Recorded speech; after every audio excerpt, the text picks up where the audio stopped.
Joining me here today, Xenia Manasseh, all the way live here for her new album, Love Hate Part 1, Sports Hip Hop with DJ Mad Max, Life 365, iHeartRadio. Welcome to the show. How's everything going? How's your night going? Everything is good. The night's going good. It's been a long day, but like a long, fun, relaxing day. So happy to be here. I'm happy to have Yeah. you here as well. It's an honor. How are you feeling about the debut? This is your debut album. I know you've had previous EPs, Falling Apart, Love Me or Leave Me. So how does it feel that the debut album is here? It's amazing. It's amazing. It's just we've worked on it for so long. So it's it's kind of crazy just like seeing it out in the world now and just like watching how it's finding its space. Because, like, honestly, it hasn't even been a long time yet since it came out. So I'm not even thinking about like what I've seen so far. I'm thinking about like what I don't know yet. And what are the results that you're thinking about that you don't know yet? What is it something that you're anticipating about this new release? I'm waiting to be surprised, honestly. I've been trying more and more not to have like expectations Mm. because I do believe in the work. So I find it better that way. Like obviously the things that I want to do, like I want to go on tour and stuff, but I feel like that was gonna happen anyway, even without this project coming out, like that kind of stuff. So I'm just watching as the music slowly like finds its pockets It in the is, and world. and I could see you going on tour regardless because the talent is there. You signed the songwriting deal. I remember a while ago, UCMG, but then UCMG. the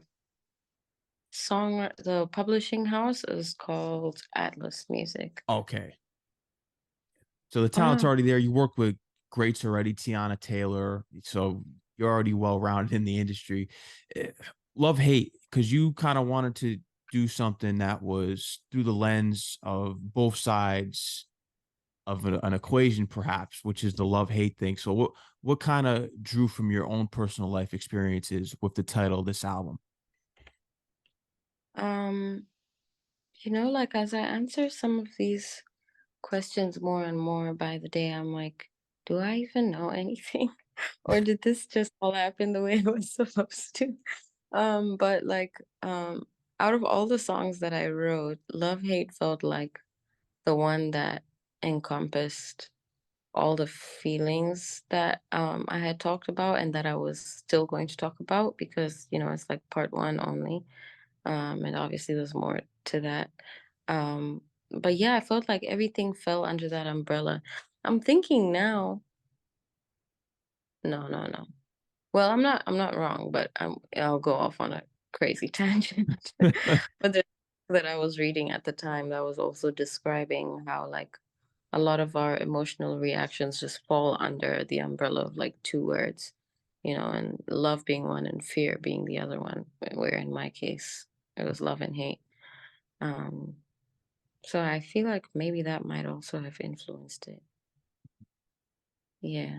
Isn't it strange when you look at love and hate, it kind of goes hand in hand because I've had my personal fallouts with people that I cared about and that I've helped in this industry, whether it's artists or just different people where the people will act like they love you, but they really hate you. Have you kind of experienced that in your own way, just with relationships in the industry where they'll act nice to your face and then, but they hate you? I have had yeah. Yeah, I've had a time. I've had a time. But I feel like it's just unfortunately it's like normal almost. Like it's unfortunate that a lot of people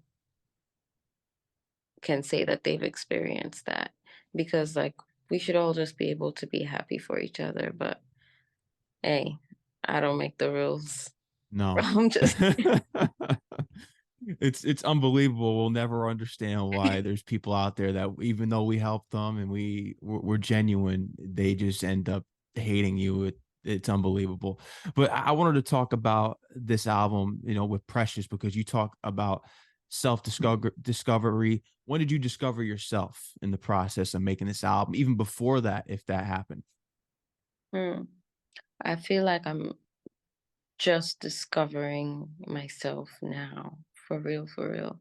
I've definitely been like discovering like layers on layers over the years from when I wrote this album, but I feel like this year, particularly even now, I mean honestly, before this I was just about to journal because I've just been feeling um like I really need to do like a check-in with myself because I've been feeling I don't know how else to describe it, but I've really been feeling the weight of like knowing myself on a deeper level. Like I just feel like something's changed. And I feel it like very heavily. And now I feel like I can say that I know myself. It's not just like I know this part of myself or I know this part of myself. Like I feel like there's like I guess I feel whole. Wow. I guess I feel whole now. But I'm still discovering what that means, I guess. Would you say you found Mm. yourself as like in a confidence level? Because I've heard you say in other interviews that you feel as though that you can accomplish anything.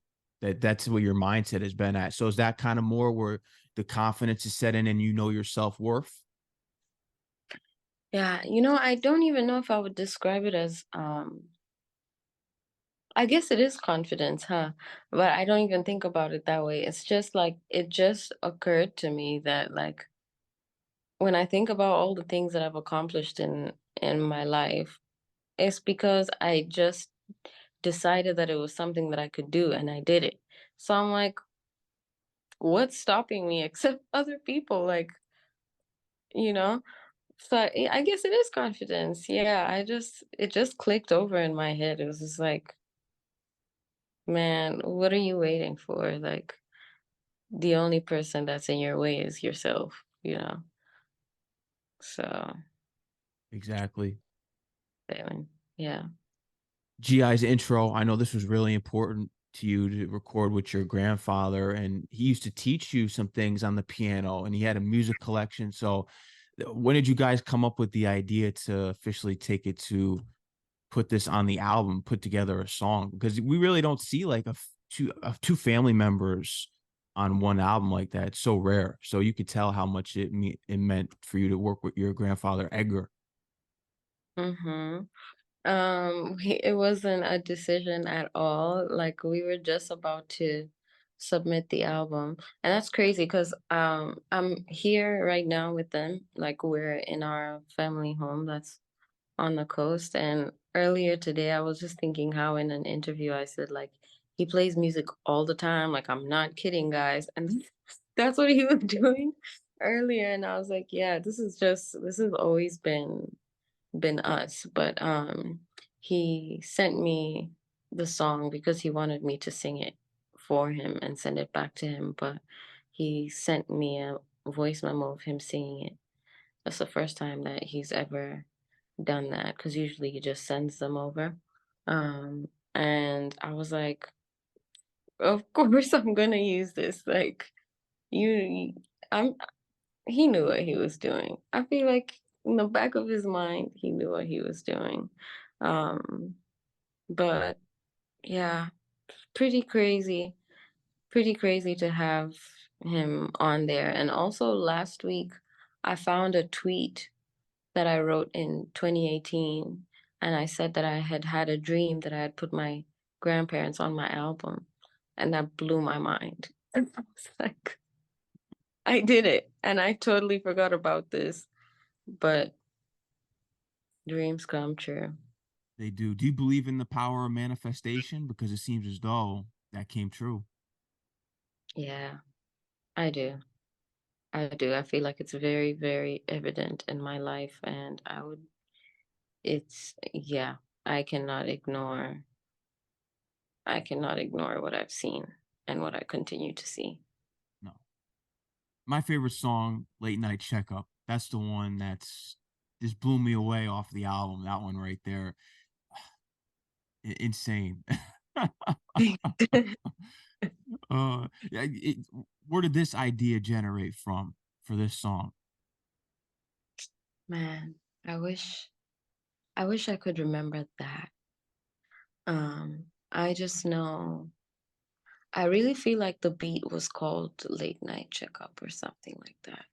And I just I guess I had I guess I was on the other side now, like not on the hate side, more on the love side and more on like the remembering the the things that I liked about it. And also like at the moment, I've really been trying to figure out what I actually think love is, you know. Because I'm like, I talk about this so much, but like, do I even know what it is? Or, you know, am I only able to, I mean, yeah, I am only able to reference my experiences, but are those things even what love is, you know?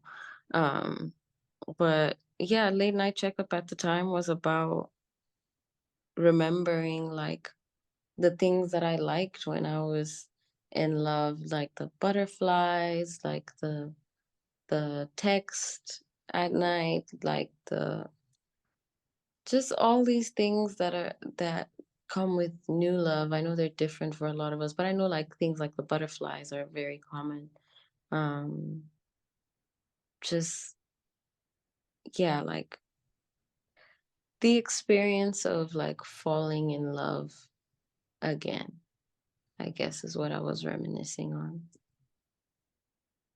When you look at today's environment, because when we talk about love, it seems as though when you see from all these relationships, like with TikTok and all the stuff that's been going on nowadays, it's almost like love has been redefined as what goes on the internet, and it's so insane. Every day when you go on Twitter, there's a new divorce. Every day you see that some big famous couple is getting divorced, and it's insane. And where do you see like the future of just relationships being now? Because times have changed. Man.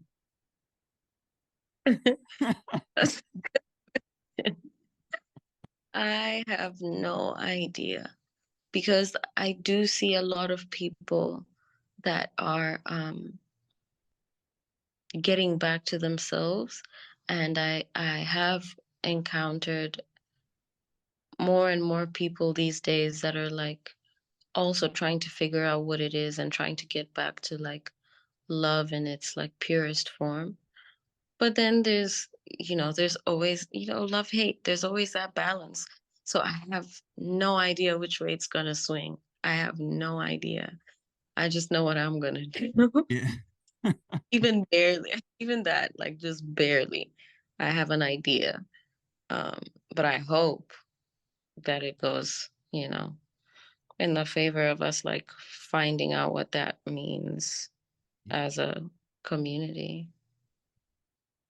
I hope everything, starts finally, like Mary J said, I'm searching for that real love. Let's hope we get back to that instead of the toxicness all over social media. Yeah. You did have at the end of Love Hate the album a part one. So are you already putting together a part two? What's with the part one?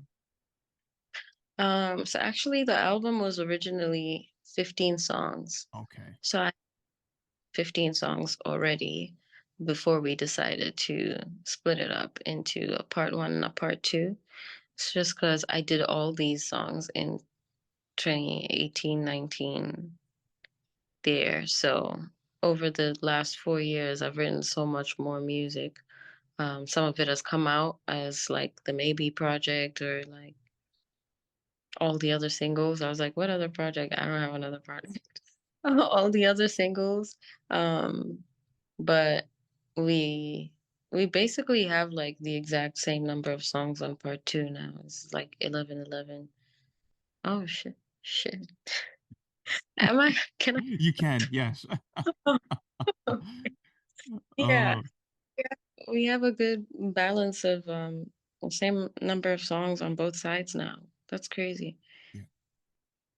Yeah, so it When are was you already. planning to release part two? Because I know we live in the day and age now where you got to release music constantly. I really don't believe in that because I still love. I mean, I grew up in the early 2000s when we had like 50 Cent and The Game and all these big time Ashanti. So you would see they would release an album like every year, every 2 years. What's your plans to roll out? Is it going to be follow that formula? No, I don't think so. I feel like it's even out of our control right now. Like whatever we thought we were going to plan and go along with, like there's so many amazing things that have happened in between all this in between this album. I mean, even just in the last few weeks, there's so many amazing things that have happened music wise, and those things are set to come out soon, actually. There's at least three songs. Oh, four, because one came out yesterday. I forgot for a second. So there's like three other songs that are coming out, and that wasn't even like in our control or like something that we knew was going to happen or expected. So all those things at least do give us more time to even flesh it out even more. But I know just based off this one coming out 4 years after it was written, I know it won't be another 4 years for sure because the most of the music is complete, but I know it'll come out when it's supposed to. You're currently on your own label now because I know you've been managing yourself for years. You went to Berkeley and you started out with the major in the business side of things and management. And then that's when you said 2 years in that you were going to take on songwriting. So for the business side of things, did that kind of teach you a little bit ahead to know that maybe it's best I stay independent? Or are you meeting with labels and they're just not giving you the right deals? I'm like, have I ever met with a label?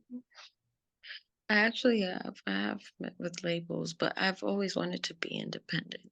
Mm. Um, and I think like I wavered on that. Is that the right word?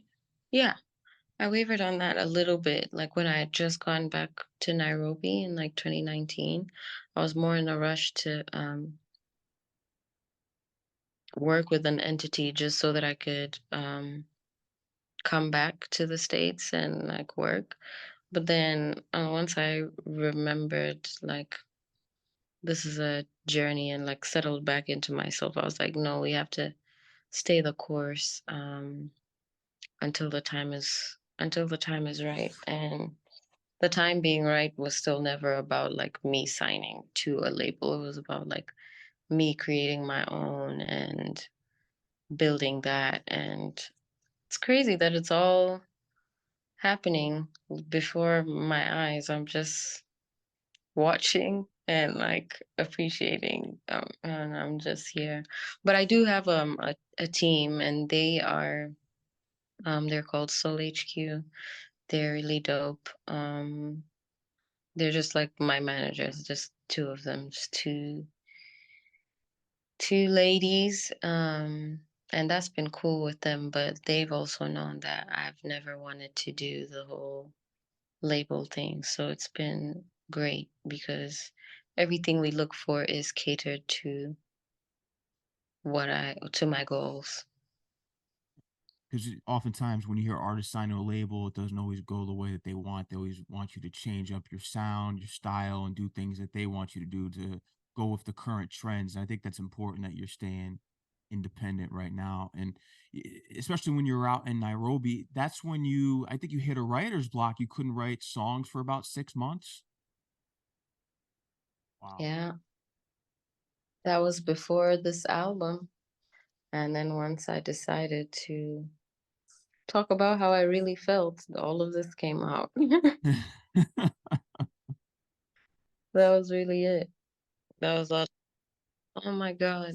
No, don't go again. Okay, sorry. My phone is trying to die on us, but it's good.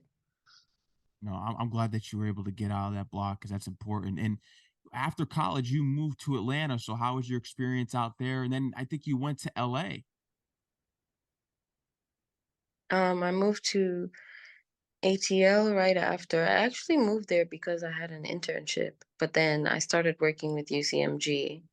Like I did my first writing session with them there, maybe like 2 months into me being in ATL, and like the song that I did on my first day with them was crazy. It came out on my Falling Apart EP. It's called Don't Go. But that was the first song that I did with them, and I was just as shocked. I was just as shocked as them because I didn't consider myself a songwriter yet at the time. And then they made me come back every week. And then it became like 2 times a week, then three, then like 5 times a week. By the time I came back to Nairobi, I was so used to being in the studio like almost every day. Um, and I feel like that also messed with my like writing flow as well. But then yeah, that that set me off on like the whole writing path and like believing that I have something to say in a unique way.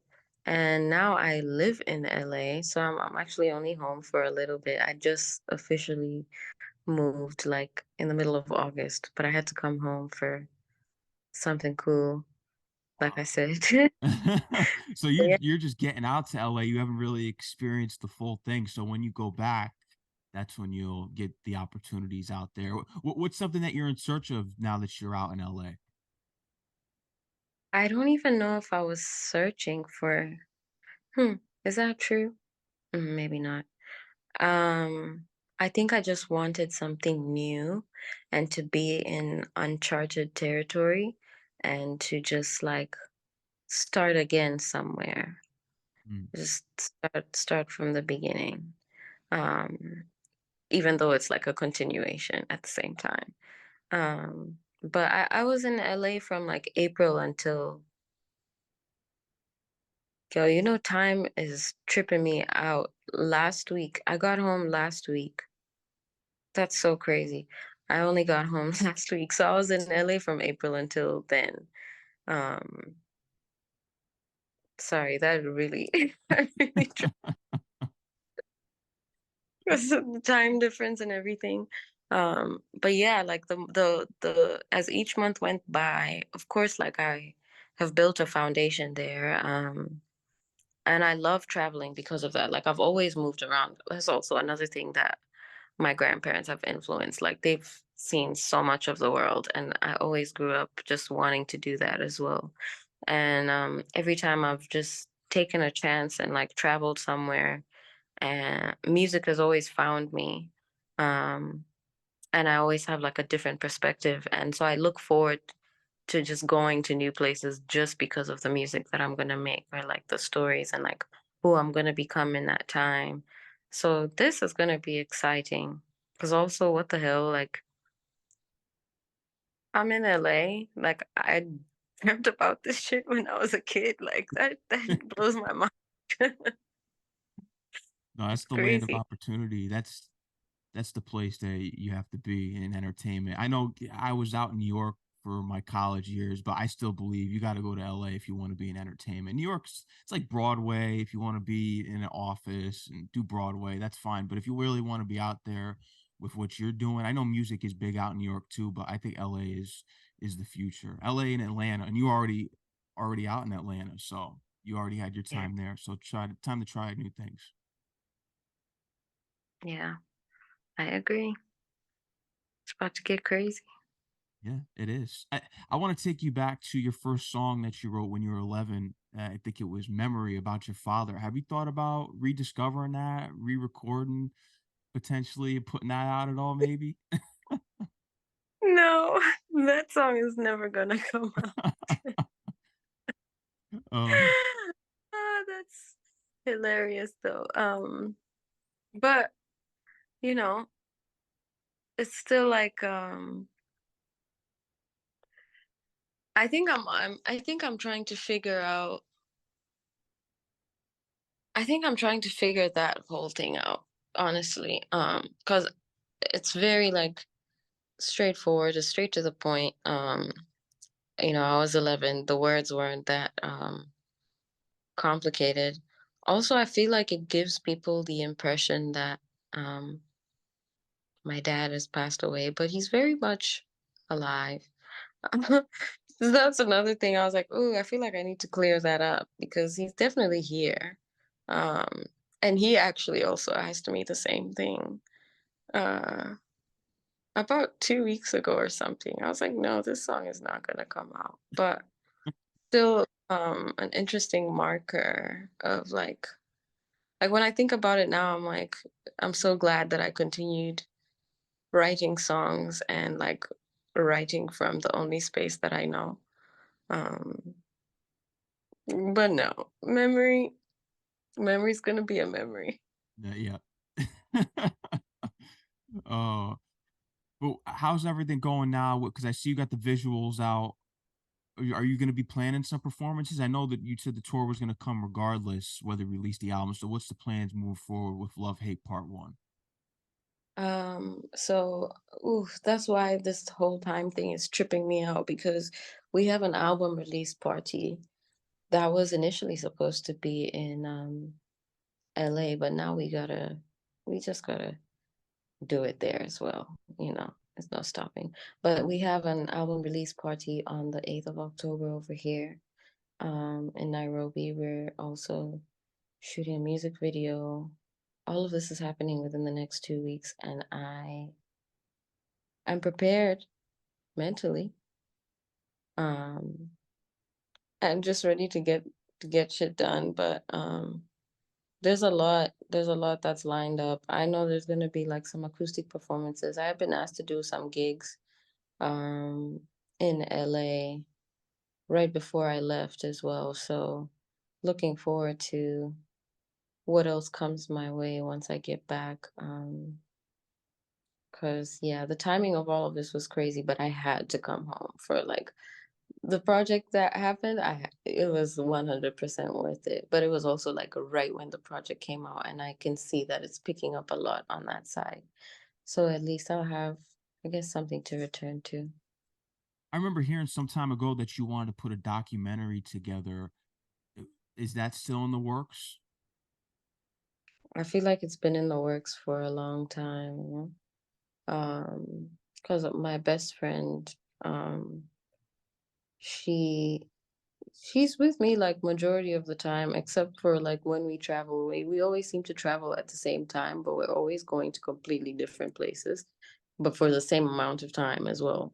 We got back, anyways, digressing, but we got back last week, a day apart, unplanned, so which was amazing. So whenever we're here and whenever we're like moving around on the continent here, like she's always filming everything because we also just like we like traveling, so we film a lot of stuff anyways, and we filmed like a lot of life stuff, and we have a lot of life stuff that we've documented that I think will make for a great documentary one day. One day, but I'm not in a rush. No, don't want to I rush the have to process. assume I still have a lot of life to live. Oh, 100%. Your heroes, India.Arie, Erykah Badu, of course, Lauren Hill. If you could right now meet one of them, which one would you choose? I know you want to meet all three, but if you had the chance to interview them, one of them instantly, who would it be, and what would you ask them in order to help you at your point in life now with your music career? Wow. um well, I've seen Lauren Hill perform live. I've also seen India.Arie perform live, and I've met India.Arie. So it would be Erykah because that's the one person that I haven't. And I don't even know if I'd survive the interview. My goodness, I might pass out. I really might. Um, wow, what would I ask her? I think I would just ask her about like her spiritual journey, really, more than anything, because I feel like that um has really influenced her music. You can feel it, you can tell. Uh, it's no secret. But I think that would be it. It's important. And how was it meeting India.Arie? It was very brief, and I don't even know if I spoke. because she had come to perform at Berklee. Okay, And so it was when you were in um, college. yeah, the funny thing is though, my best friend actually sings backgrounds for her, so I just haven't been able to go to any of the shows, but she started singing backgrounds for her when I got back to Nairobi, and she's like now her main background singer. I love the way life works like that. Um, but she was just like walking in the lobby, I think going to rehearsal, and I was just standing there looking at her, and she said hello. Don't remember if I said hi back or if words came out of my mouth. I think I might have just, you know. But with this album, Love Hate, you speak about it, just putting yourself first and learning to let go. When did you learn to let go?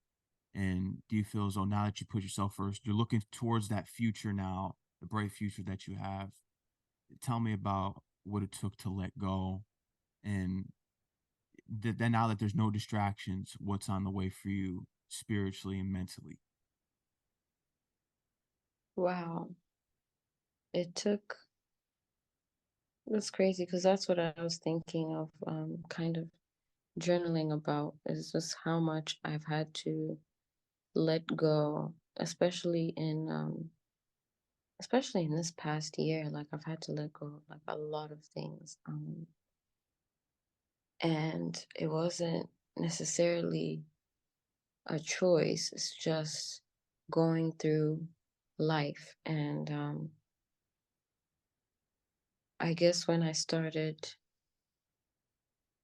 I think it's partly what you said. I think I do need to journal so that my thoughts can be a bit clearer, but part of it is me putting myself first, and certain people. There's like people, there's environments, but there's people that were not okay with that, you know, and had to grow through losing relationships with people, um,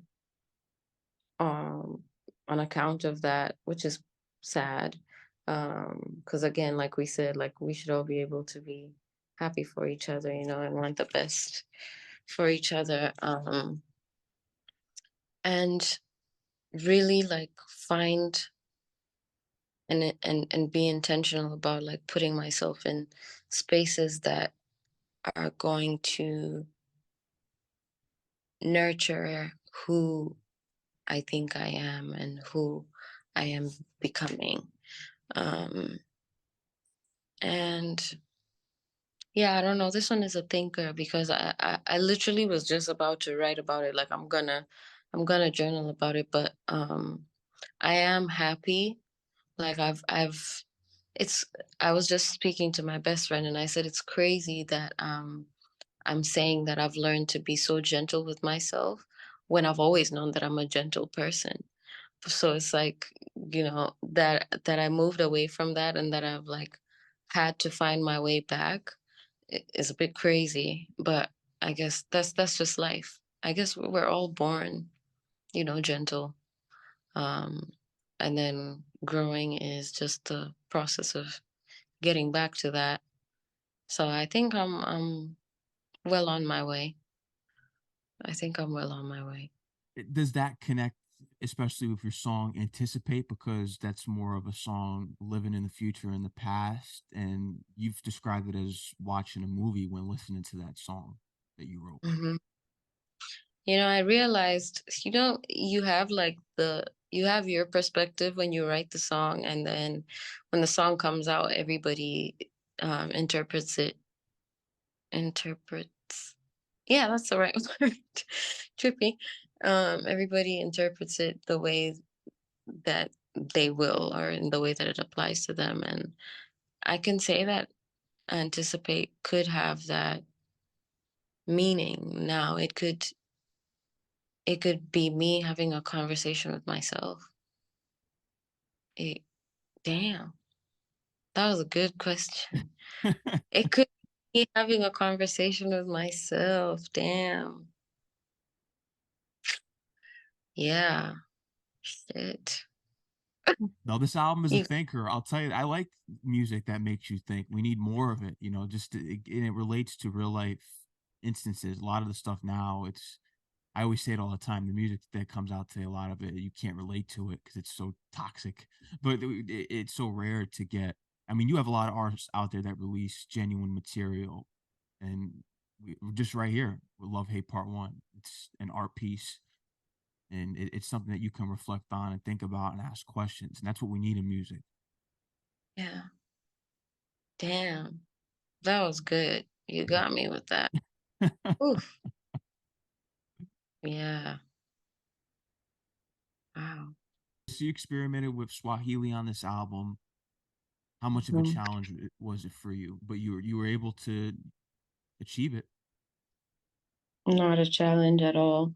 The funny thing that I've noticed in the last few months that I've been in LA, I've written the most Swahili music that I've ever written in my life, like song after song after song after song. I'm like, so all I needed to do was go away. Because here, I'm like, everybody makes music in Swahili, you know? I mean, make music in English. Not that people don't make music in English as well, but it's like, it's common. Like, we speak this every day, you know? But then in LA, I'm like, it's not even me being like, what's gonna make me stand out? It's just been what's coming out of me. So I feel like it was just a matter of time. Because like I said, we're in the coast right now, so this is like where my family is from. We are actually like Swahili speaking people. Like we are of the tribe of the Swahili coastal region. So it's very much ingrained in who I am. It was just a matter of time. And my grandpa came through with the alley oop for real. You did. He sure did. Xenia, is there anything else you would love to let the audience know that we didn't cover here today on the show? That you want to let people know about the album that we didn't discuss? Anything else? Mm, I don't I don't think so. I'm really still stuck on you changing my POV on anticipate. Need to right now, like but no, I feel like that was a great series of questions and you've also given me things to think about. So thanks for that. Of course. And thank you, Xenia. I appreciate it. Just everything that you're doing with music, and congratulations on the debut album. That's a major achievement. Part two's on the way here, and it's only a matter of time once we see you up on the billboards. And that's going to be happening because the artists in the industry have already recognized your greatness. Burna Boy, Tiana Taylor, many more soon, Receiving, receiving, receiving, and I cannot wait. of course. Xenia, let them know where they can follow you on Instagram, Twitter, all the social media platforms that you want people to follow you on. You can find me everywhere at Xenia Manasseh, XeniaManasseh. It's a mouthful, but it's worth it. That's everywhere, and that's everywhere. That's Xenia right. Manasseh. Yeah. And Spotify has also put you on their radar, showcased you, and has recognized your talent as well, so you can check her out on their platform as well. Mm-hmm. You already know. Right. And thank you to Emily for getting us set up as well and getting everything rearranged with the times and getting this interview set up so that we could I talk will. about the new album. And we got to do this again. We'd love to have you back on once you release the part two. Anything else you Yeah. have on the way, we'd love to have you back on. Yes, we will be back. Can't wait. Absolutely. Thank you, Xenia. Enjoy the rest of your night. Stay safe. Thank Can't wait to you see all too. your next achievements. Bye. Thank you. Bye bye.